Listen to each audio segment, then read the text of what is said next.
सभेस संबोधित करावं माननीय अजितदादा पवार। आपल्या राष्ट्रवादी काँग्रेस पक्षाचे प्रांताध्यक्ष खासदार सुनील तटकरेजी, राष्ट्रवादीचे जिल्ह्याचे अध्यक्ष सुधाकर घारेजी, कार्याध्यक्ष अशोक भोपतरावजी, भरतभाई भगत, संतोष जंगम, किशोर पाटील, बंधू पाटील, दत्ताजी मसूरकर, आपले नगराध्यक्ष पदाचे उमेदवार डॉक्टर सुनील पाटील, अंकुश पवाळी, अश्विनीताई पाटील, अंकित साखरे, संतोष बेलमारे, मनीष यादव, शिवानी जंगम, दीपक श्रीखंडे, एकनाथ गुडुळे, पंकज पाटील, भूषण पाटील, अल्पेश थरकुडे, वैशाली जाधव, जे.पी. पाटील, शरद कदम, सर्व आमच्या आघाडीचे विविध पक्षाचे उपस्थित असणारे सर्व आजी माजी पदाधिकारी, माझ्या खोपोली परिसरातील जमलेले प्रतिष्ठित नागरिक, माझ्या लाडक्या बहिणी, सगळे आमचे पत्रकार मित्र, प्रतिष्ठित नागरिक, बंधू भगिनींनो, माझ्या तरुण मित्रांनो, मी सकाळपासून पुणे जिल्ह्यातल्या मंचर असेल, नंतर शिरूर असेल, नंतर जुन्नर असेल, नंतर कोपरगाव, अहिल्यानगरचं, त्याच्यानंतर कर्जत आणि आता खपोलीला मी त्या ठिकाणी आजच्या दिवसाचा समारोप करतोय। सगळ्या राज्यामध्ये निवडणुकीचा रणधुमाळी चाललेली आहे। आज सुप्रीम कोर्टाने निकाल दिलेला आहे। सगळ्यांच्या मध्ये धाकधूक होती की निकालाचं काय होणार आणि निवडणुका पुढे जातील की नाही, परंतु त्यांना जो काही अधिकार आहे त्या पद्धतीने सुप्रीम कोर्टाने निकाल दिलेला आहे। आपल्याला सगळ्यांना व्यवस्थितपणे 2 तारखेपर्यंत काम करायचं आहे। चांगले उमेदवार देण्याचा प्रयत्न वेगवेगळ्या भागामध्ये आम्ही सगळ्यांनी केलेला आहे। तुमच्याही भागामध्ये खोपोली तसं बघितलं तर आत्ताच सुनील तटकरे साहेबांनी सांगितलं, खरं ह्या खोपोलीकरांना सगळं भरभरून निसर्गाने दिलेलं आहे। पुणे मुंबई महत्त्वाचा रस्ता, जुना रस्ता असेल, नवीन रस्ता असेल, तो जवळनं गेलेला आहे। इथं टाटाचं पाणी जवळनं जातं, त्याच्यातनं वीज तयार होते। इथून आत्ता नवीन जे विमानतळ, आत्ता मी त्या विमानतळावर उतरलो, नव्या मुंबईच्या पंतप्रधानांनी उद्घाटन केलेल्या, अवघं 35 किलोमीटर आहे। इथं लोकल मुंबईला जाते, परंतु आत्ताच्या काळामध्ये आता इथं उद्याच्या काळात मेट्रो देखील आली पाहिजे। मेट्रो आपल्या नव्या मुंबई विमानतळापर्यंत येणार आहे, पुढे ती आपल्या खोपोलीपर्यंत आली पाहिजे आणि पुढं काहींचं म्हणणं आहे लोणावळा तिकडेही गेली पाहिजे, परंतु पहिल्यांदा आपल्याकडे तर येऊ द्या आणि मग वरचा बोगदा खांदायचा का आणखीन काही टनेल काढायचा तो त्यावेळेस आपण ठरवू। परंतु मित्रांनो, अलीकडच्या काळात केंद्र सरकार, एनडीएचं सरकार, देशाचे पंतप्रधान नरेंद्र मोदी साहेब हे आपल्या राज्याला ज्यावेळेस आम्ही मेट्रोचे प्रस्ताव पाठवतो त्यावेळेस साधारण 20% रक्कम ते देतात, 20% राज्य सरकार देतं, 10% रक्कम आपण तिथल्या राज्य सरकारच्या जमिनी वगैरे ह्याच्यातनं उभे करतो आणि 50% वित्तीय संस्थांच्याकडनं कर्ज काढतो आणि ती लोकल मार्गी लावतो। MMRDA कडनं देखील काही हिस्सा, MMRDAच्या परिसरामध्ये आपल्या मेट्रो, मी चुकून लोकल म्हणलं, मेट्रो करायची म्हटलं तर घेता येऊ शकतो आणि आपल्या खोपोलीकरांचं स्वप्न आहे की ती झाली पाहिजे। मित्रांनो, इथं येत असताना आता मी रस्त्यांची दुर्दशा बघितली, इथले अनेक अडचणी बघितल्या। दत्ता मासुरकरजी सांगत होते की अजित पवार मध्ये 4 वर्ष निवडणुका झाल्या नाही, तिथं प्रशासक होता, चीफ ऑफिसर काम करत होता, त्यावेळेस माझ्या खोपोलीची अतिशय दुर्दशा झाली। इथल्या रस्त्यांचं खड्डेमय झाले, कचऱ्याच्या संदर्भातले प्रश्न निर्माण झाले, इथं वेगवेगळ्या इमारती ज्या जुन्या झालेल्या आहेत त्याची दुरावस्था झाली। इथं अनेक प्रकारे आम्ही जो डॉक्टर सुनील कोटीराम पाटील यांना का निवडून द्यायचं आहे, त्यामध्ये खोपोलीच्या विकासासाठी आमचा जो संकल्प आहे तो देखील आम्ही तुमच्या सगळ्यांच्या समोर त्या निमित्तानं ठेवलेला आहे। आणि ही निवडणूक, लोकसभेची निवडणूक, ही देशाचा पंतप्रधान आणि देशाच्या 140 कोटी जनतेची सूत्र कोणाच्या हातामध्ये द्यायची असतात त्याच्याकरता असते महत्वाची। विधानसभेची 288 जागा निवडून देत असताना राज्याचा कारभार कोणाच्या हातामध्ये द्यायचा हा विचार आमची सगळी जनता त्या ठिकाणी करते, मतदार करतात। परंतु ही निवडणूक, इथली भौगोलिक परिस्थिती काय, इथल्या समस्या काय, कोण आपलं चांगल्या प्रकारचं प्रतिनिधित्व करू शकेल. आपल्याला जे काही उमेदवार इतर पण राजकीय पक्षांनी दिलेले आहेत, आम्ही देखील सुनील पाटलांच्या रूपाने दिलेले आहेत. आमचा उमेदवार, आम्ही दिलेला त्या ठिकाणी सहकारी हा चांगल्या पद्धतीने शिकला सवरलेला आहे. त्यांना खोपोली शहराची जाण आहे, शहराच्या प्रश्नांचं भान आहे, विकासाची देखील त्यांना दृष्टी आहे. ही निवडणूक केवळ माझ्या खोपोली नगर परिषदेची नाही आहे, तर खोपोलीच्या पुढच्या विकासाला दिशा देणारी निवडणूक आहे असं माझ्यासारख्या कार्यकर्त्याचं मत आहे. खोपोली शहराचा विकास हेच आमच्या आघाडीचं उद्दिष्ट आहे. त्या दृष्टीनं आपल्याला सगळ्यांना काम करावं लागणार आहे. त्याचबरोबर खोपोली शहरामध्ये अंडरग्राऊंड ड्रेनेजची व्यवस्था अत्याधुनिक करण्याचं काम हे हाती घ्यावं लागणार आहे. शहर वाढत असताना मूलभूत सुविधा मजबूत असल्या पाहिजेत, ही ठाम खोपोलीकरांची पण भूमिका आहे. आमचे उमेदवार सुनील पाटील आणि त्यांच्याबरोबर जे 32 त्यांच्यासह नगरसेवक नगरसेविका उभे राहिलेले आहेत, ह्या सगळ्यांचीच तशा प्रकारची भूमिका आहे.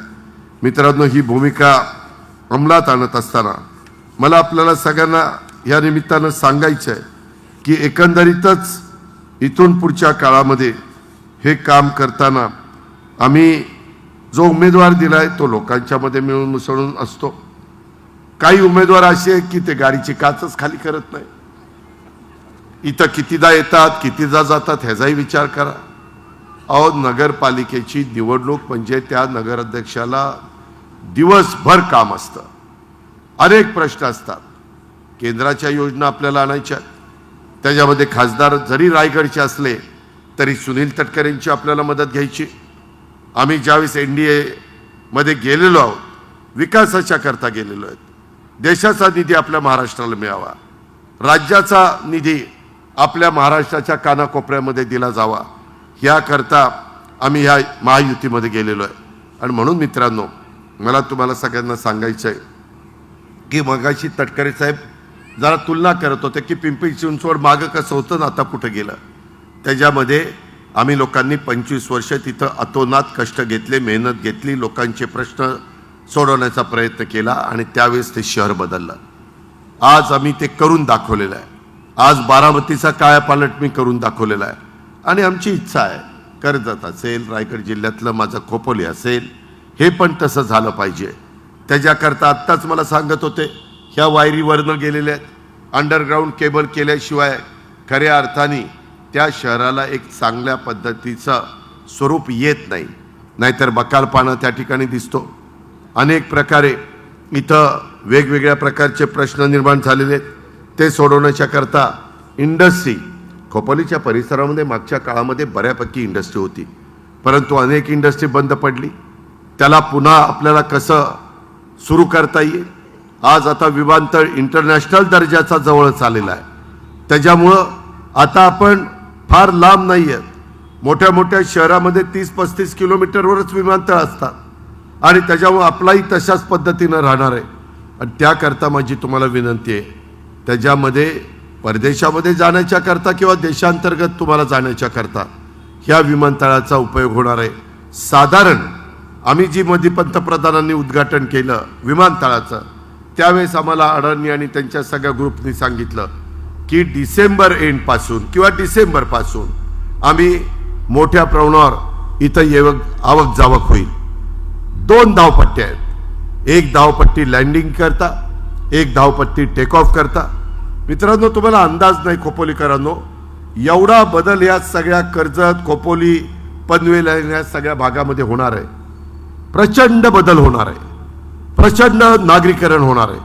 मोठ्या प्रमाणावर वेगवेगळ्या जाती धर्माचे लोक भारतातनं या परिसरामध्ये येणार आहेत, महाराष्ट्रातनं येणार आहेत, आपल्या रायगड जिल्ह्यातनं येणार आहेत, आजूबाजूच्या कोकणातनं येणार आहेत आणि हे कुणी थांबवू शकणार नाही.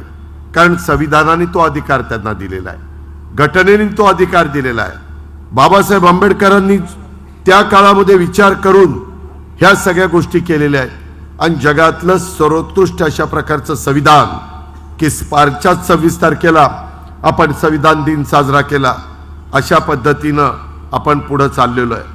आज स्पर्धा मोठ्या प्रमाणावर आहे आणि ही स्पर्धा होत असताना त्यामध्ये कृत्रिम बुद्धिमत्ता AIचा वापर हा आता काळाची गरज बनलेला आहे. मला आठवतं राजीव गांधी पंतप्रधान असताना त्यावेळेस संगणक आणण्याचा निर्णय त्यांनी घेतला. पूर्वी आपल्या देशामध्ये संगणक नव्हते, मोबाईल फोन नव्हते, काही नव्हतं.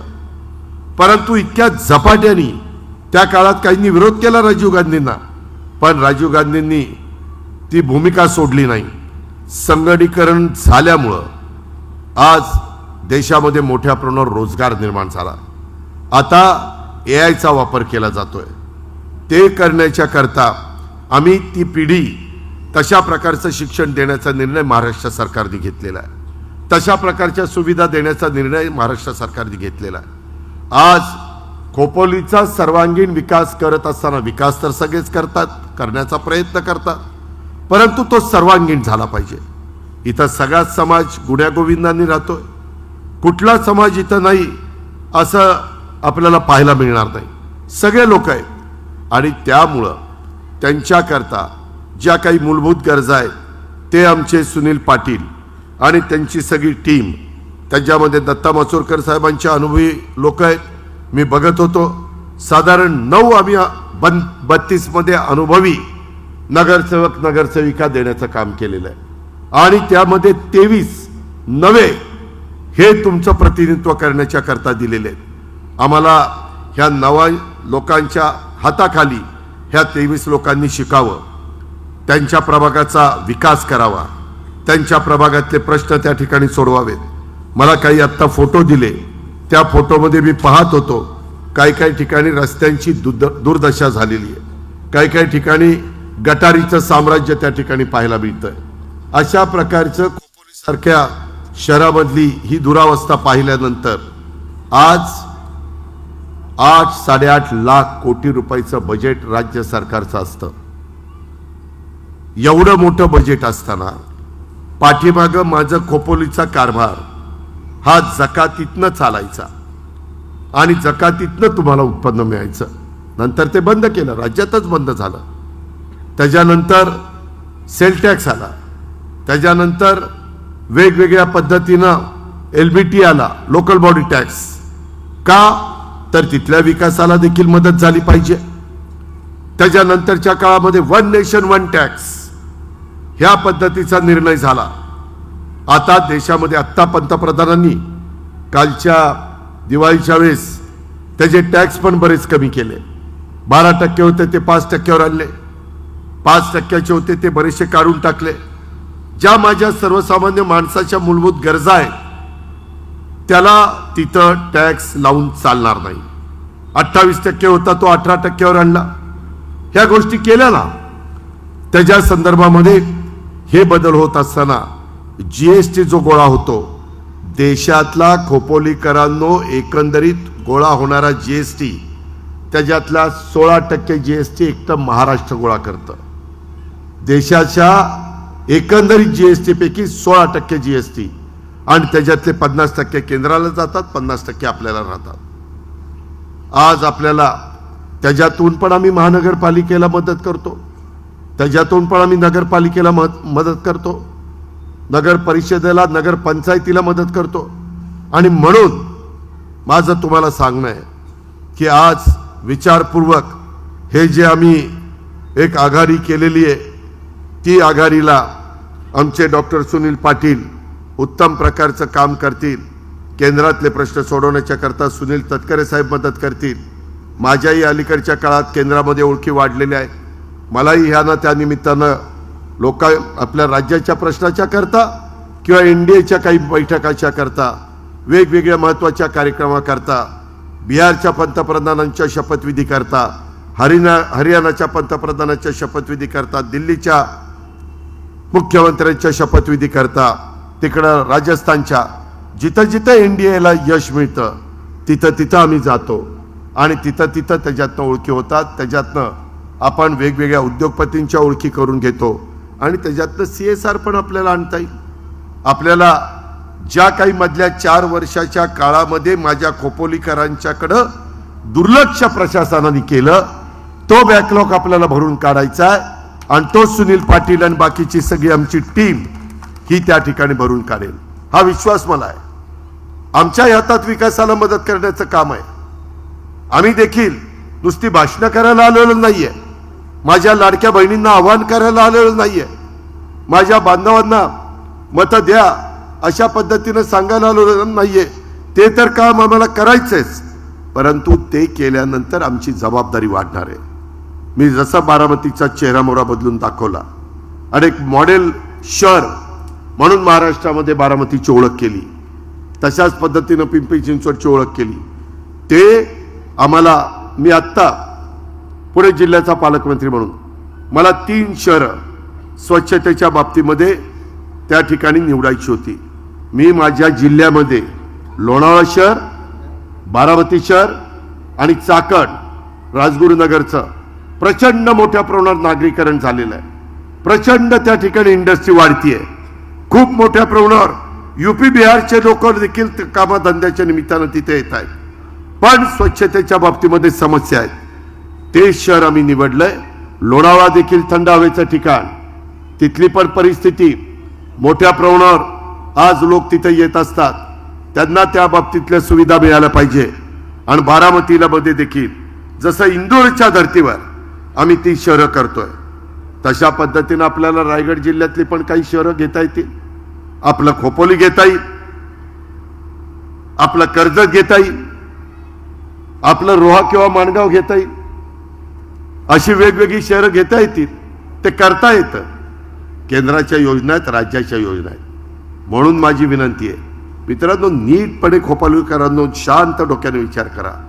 तुमच्या सद्विवेक बुद्धीला स्मरून विचार करा की आता जेवढे काही उमेदवार आणि जेवढ्या आघाड्या युत्या तुमच्या समोर उभ्या राहिलेल्या आहेत, त्यामध्ये ह्या सगळ्याच्या बाबतीमध्ये आपल्याला मदत करणारं कोण आहे ते बारकाईने आपण विचार केला तर निश्चितपणे तुम्हाला आमचे डॉक्टर सुनील पाटील आणि आम्ही उभे केलेले हे 31 उमेदवार हे आपल्या डोळ्यासमोर येतील. इथं चिंचवली, शेकीन, डीपी रोड रस्त्याची दुरावस्था आणि पडलेले मोठे मोठे खड्डे हे कोण बुजू शकतं? कोण त्याला निधी आणू शकतं? कुणाची तुम्हाला मदत होऊ शकते? डीपी रोड स्ट्रीट लाईटच्या मध्ये अजून लाईट लागले पाहिजेत, त्याच्यामध्ये लाईट करता निधी मिळाला पाहिजे. स्टोन क्रशरमुळं आज माझ्या खोपोलीच्या परिसरामध्ये अनेक नागरिकांना त्रास होतो. डस्ट, धूळ, त्याचा त्रास होतो, आरोग्यावर परिणाम होतो, पोल्युशन वाढतं. ते बंद झालं पाहिजे. ठीक आहे ना, आम्ही वाळू बंद केली, त्याच्या संदर्भामध्ये स्टोन क्रश सँड ही आम्ही कंपल्सरी केली. परंतु असे काही दुर्गम भाग आहेत ना, त्या भागामध्ये जाऊन स्टोन क्रशर लावूया ना. कशा करता शहरी भागामध्ये लावायचे? त्याच्याकरता पर्यावरण आणि त्या संदर्भामध्ये पोल्युशन बोर्डाला सांगून त्याचा बंदोबस्त करण्याचं काम करू. आरक्षित मैदानं, प्लेग्राऊंड ही डेव्हलप करण्याच्या करता मोठ्या मोठ्या कंपन्यांना पण आपण सांगू शकतो. आम्ही काही उद्योगपतींना सांगतो की इथं आम्हाला CSR मधनं निधी द्या. काही ठिकाणी केंद्र सरकारचा क्रीडा विभागाचा निधी आणता येऊ शकतो. राज्याचा क्रीडा विभाग आमच्याच माणिकराव कोकाटेंकडे, त्यांच्याकडनं आपण मदत आणू शकतो. त्याच्यामध्ये नगर परिषदेच्या शाळा धोकादायक इमारती झालेल्या आहेत, त्याही करता योजना आहे. त्या योजनेचा लाभ आपण उठवू शकतो. तरुणांच्यासाठी व्यवसाय निर्माण करण्याच्या करता आपल्याला CIIT हा कार्यक्रम आम्ही प्रत्येक राज्यातल्या जिल्ह्यामध्ये राबवतोय. रायगड जिल्ह्यामध्ये देखील तो आपण घेतलेला, त्याच्याशिवाय गत्यंतर नाही. ते CIITचं प्रशिक्षण हे कुशल कामगार बनवण्याच्या करता मुला मुलींना दिलं गेलं पाहिजे. इथली जी काही सुताराळीच्या धोबी घाटाच्या साठी काही प्रश्न निर्माण झालेले आहेत, त्याकरता निधी लागणार आहे. नगर परिषदेच्या हद्दीमध्ये माझ्या आजूबाजूच्या शेतकऱ्यांच्या आरक्षित केलेल्या जमिनीचा शेतकऱ्यांना योग्य पद्धतीचा दर मिळवून द्यावा लागणार आहे. आमच्या इथं जमिनीच्या किमती वाढल्यात, आम्ही त्यांना TDR देतो. तशा पद्धतीनं आपल्याला खोपोलीकरांच्या करता काय करता येईल त्याही गोष्टीचा विचार आपण करू शकतो. आणि त्याचबरोबर चिंचवली गाव ते शेतकी फार्म पर्यंत, पुणे मुंबई हायवे पर्यंत सिमेंट कॉन्क्रीटचा रस्ता करणं हे देखील गोष्टी आपल्याला त्याच्यामध्ये MMRD आहे, आपल्याला रस्ते विकास महामंडळ आहे, आता आम्ही अजून एक महामंडळ आमच्या PWDचं नवीन निर्माण केलेलं आहे. नॅशनल हायवे हे आपल्या जवळनं गेलेले आहेत. नितीन गडकरींना काही बाबतीमध्ये आपण हक्काने सांगू शकतो आणि त्याच्यातून तुमच्या माझ्या ह्या आजूबाजूच्या परिसरातला वाहतुकीची कोंडी आणि वाहतुकीचा प्रश्न हा चांगल्या प्रकारे मार्गी लावण्याच्या करता देखील मित्रांनो आम्ही सगळेजण तुम्हाला मदत करू शकतो आणि तेच समजावून सांगण्याच्या करता आजच्या ह्या सभेच्या निमित्तानं मी आपल्या परिसरामध्ये आलेलो आहे. मित्रांनो, एकंदरीतच हे सगळं काम करत असताना आपल्याला मला एका गोष्टीची जाणीव आहे की अंडरग्राऊंड ड्रेनेजची व्यवस्था चांगली झाल्याशिवाय त्या भागामध्ये डासांचा प्रादुर्भाव कमी होऊ शकत नाही. तिथला कचऱ्याची नीट विल्हेवाट लावल्याशिवाय, स्वच्छतेला महत्त्व दिल्याशिवाय त्या भागातल्या लोकांचं आरोग्य चांगलं राहू शकत नाही. आज इथं चांगल्या हॉस्पिटलची गरज आहे, त्याच्यामध्ये इन्फ्रास्ट्रक्चरची गरज आहे, पॅरामेडिकल स्टाफची, डॉक्टरची, नर्सेसची गरज आहे. त्याहीबद्दल आत्ता मला डॉक्टर सुनील पाटील आणि दत्ता मसुरकर तटकरे साहेबांचं भाषण चालू असताना काही मुद्दे सांगत होते. मित्रांनो, तेच करण्याच्या करता, त्यालाच तुम्हाला सहकार्य करण्याच्या करता मी आणि तटकरे साहेब आणि बाकीचे सगळे आमचे सहकारी इथं आलेले आहेत. पायाभूत सुविधांच्या विकासावर भर देण्याचं आमच्या सगळ्यांचं काम आहे. खोपोली हे पर्यटन औद्योगिकदृष्ट्या एक महाराष्ट्रातलं, माझ्या रायगड जिल्ह्यातलं महत्त्वाचं ठिकाण आहे आणि त्याच्यामुळे इथं वाहतुकीची कोंडी कमी करण्याच्यासाठी आपल्याला रस्त्याची दुरुस्ती आणि काही आधुनिक सिग्नल व्यवस्था, काही ठिकाणी स्कायवॉक आणि सार्वजनिक वाहतूक सुधारणा ही देखील आवश्यक आहे. खोपोली शहराच्या सर्वांगीण विकासाच्यासाठी जे पायाभूत सुविधा होत नाहीत त्याच्यातनं उत्तम आरोग्य आणि गुणवत्तापूर्ण शिक्षण हे देखील तितकंच महत्त्वाचं आहे. आणि खोपोलीच्या आधुनिक मल्टी स्पेशालिटी रुग्णालयामध्ये 24 तास 7 दिवस आपत्कालीन सेवा, अत्याधुनिक वेगवेगळ्या प्रकारच्या सुविधा आणि तज्ञ डॉक्टरांची उपलब्धता ही आपल्याला करावी लागणार आहे. तुमच्या माझ्या गोरगरिबांची मुलं ज्या शाळेमध्ये शिकतायत तिथं डिजिटल वर्ग खोल्या आणि संगणक प्रयोगशाळा आणि वैज्ञानिक प्रयोगशाळा आपल्याला सुरू कराव्या लागतील. आधुनिक शिक्षणाची जोड माझ्या खोपोलीच्या परिसरातल्या गोरगरिबांच्या, मध्यमवर्गीयांच्या मुलांच्या करता, मुलींच्या करता आपल्याला द्यावी लागणार आहे. हरित ऊर्जा आणि स्वच्छता आणि कचरा व्यवस्थापन, अलीकडे आम्ही सोलरवर पॅनल बसवतो, सोलर पॅनल, आणि त्याच्यातनं त्या शहराला लागणारी वीज हे लाईट बिल न येऊन देता जेवढी वीज लागेल ती त्याच्यातनं तयार करायची आणि ती महावितरणला द्यायची आणि त्या बदल्यामध्ये आपण वापरतो ती वीज घ्यायची. अशाही प्रकारचं आपण एक नवीन धोरण आणलेलं आहे. शहराला दुर्गंधी आणि प्रदूषणमुक्त ठेवण्याच्या करता आपल्याला पर्यावरणाचा समतोल हा साधा वाच लागणार आहे. नाहीतर खोपोलीकरांनो, पुढची पिढी तुम्हाला मला माफ करणार नाही. खोपोलीच्या सर्व नागरिकांच्या पर्यंत प्रशासनाच्या सेवा सहज पोचाव्यात त्याकरता देखील नवीन तंत्रज्ञानाचा वापर हा आपण करू शकतो. ही पण गोष्ट तुम्ही सगळ्यांनी या सभेच्या निमित्तानं ध्यानामध्ये घेतली पाहिजे. आणि म्हणून माझं तुम्हाला सगळ्यांना सांगणं आहे की खोपोली नगरपालिकेच्या मार्फत शहरात चांगले रस्ते, मुबलक पाणी, आधुनिक ड्रेनेज, आरोग्य सुविधा आणि स्वच्छतेसाठी आवश्यक जी कामं केली जातील त्याच्यातनं माझ्या खोपोलीच्या प्रगतीला हातभार लावला जाईल. मी एवढंच सांगतो, राज्य सरकारमध्ये मी देखील एका महत्त्वाची पदाची जबाबदारी पार पाडतोय आणि ती जबाबदारी पार पाडत असताना त्याच्यातनं राज्यातल्या वेगवेगळ्या भागामध्ये विकासाला मदत मी करू शकतो. ती विकासाची मदत मी माझ्या खोपोलीच्या करता देखील केल्याशिवाय गप्पा बसणार नाही. हा देखील शब्द आजच्या सभेच्या निमित्तानं मी आपल्या सगळ्यांना देतो. मित्रांनो, आज हे नगरपालिकेचे नगराध्यक्ष पदाचे उमेदवार आणि नगरसेवक पदाचे उमेदवार ह्याच्यामध्ये राष्ट्रवादी काँग्रेस पक्ष आहे, त्याच्यामध्ये त्या बाबतीमध्ये तुमचे इतर देखील शिवसेना पण आहे ना, आणि शेतकरी कामगार पक्ष हे पण पक्ष त्याच्यामध्ये आहेत. आणि माझं तुम्हाला सगळ्यांना सांगणं, फार विचारपूर्वक आम्ही ह्या गोष्टी केलेल्या आहेत. यंदा पुन्हा एकदा जनतेतनं नगराध्यक्ष निवडला जाणार आहे. म्हणून प्रत्येक कार्यकर्त्याला मी सांगतो, बाबांनो, आपल्यामध्ये विशेषतः राष्ट्रवादी काँग्रेस पक्षातल्या माझ्या स्टेजवर असणाऱ्या कार्यकर्त्यांच्यामध्ये रुसवे फुगवे बाजूला ठेवा, व्यक्तिगत मतभेद बाजूला ठेवा, गट तट बघू नका. डॉक्टर सुनील पाटील यांच्या रूपाने आपण आणि आपल्या घटक पक्षांनी दिलेल्या नगराध्यक्षाच्या उमेदवाराला निवडून आणण्याच्या करता जीवाचं रान करा. कष्ट घ्या, मेहनत घ्या आणि त्याच्यातून एक चांगला रिझल्ट आम्हाला सगळ्यांना आणि महाराष्ट्राला त्या ठिकाणी दाखवून द्या.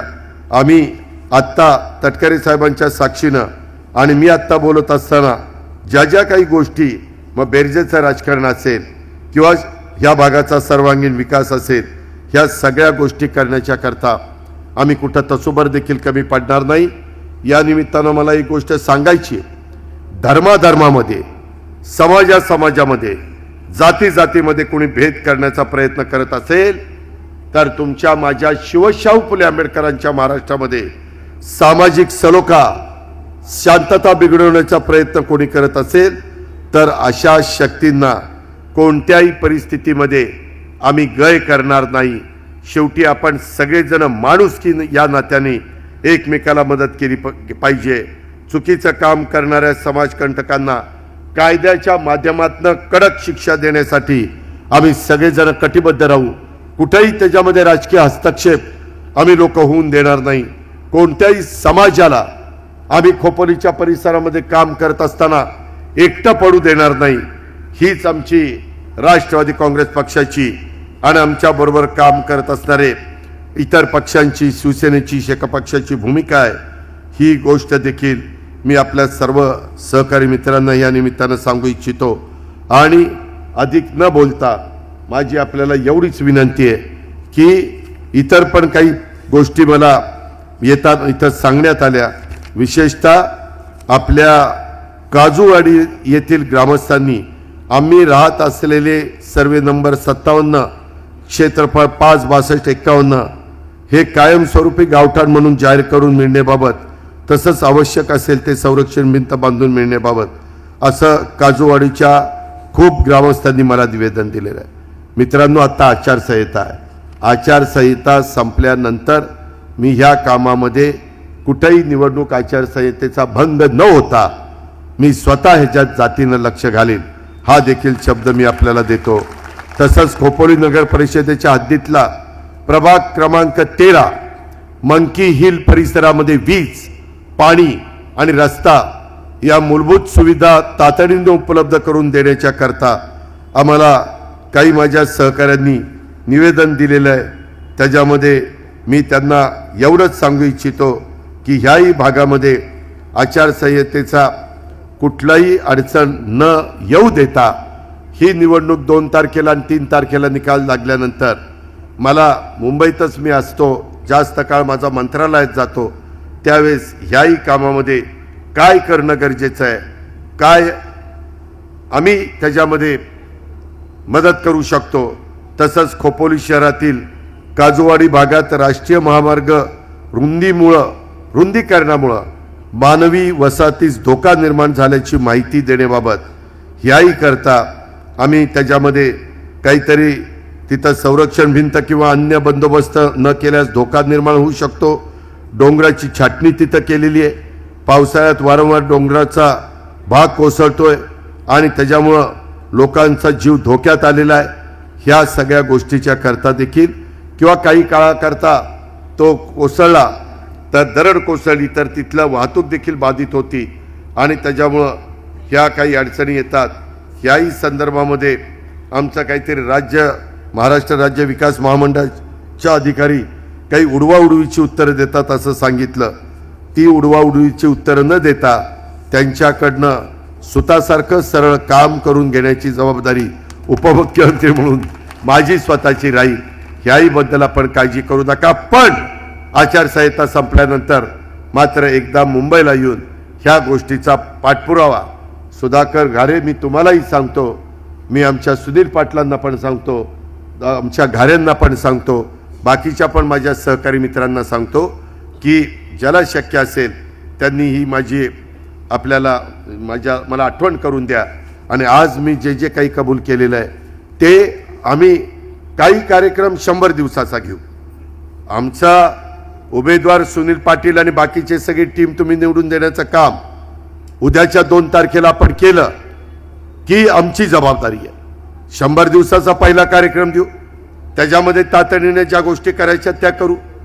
त्याच्यानंतर 1 वर्षाच्या कार्यक्रमात काय करायचं, नंतर 3 वर्षाच्या कार्यक्रमात काय करायचं आणि शेवटी 5 वर्षाच्या लॉंग टर्मच्या कार्यक्रमात काय करायचं, अशा प्रकारचं व्हिजन डॉक्युमेंट्स करून माझ्या खोपोलीकरांचा सर्वांगीण विकास, सर्वधर्म समभाव ह्या भूमिकेतनं आम्ही सगळेजण पुढे जाऊ.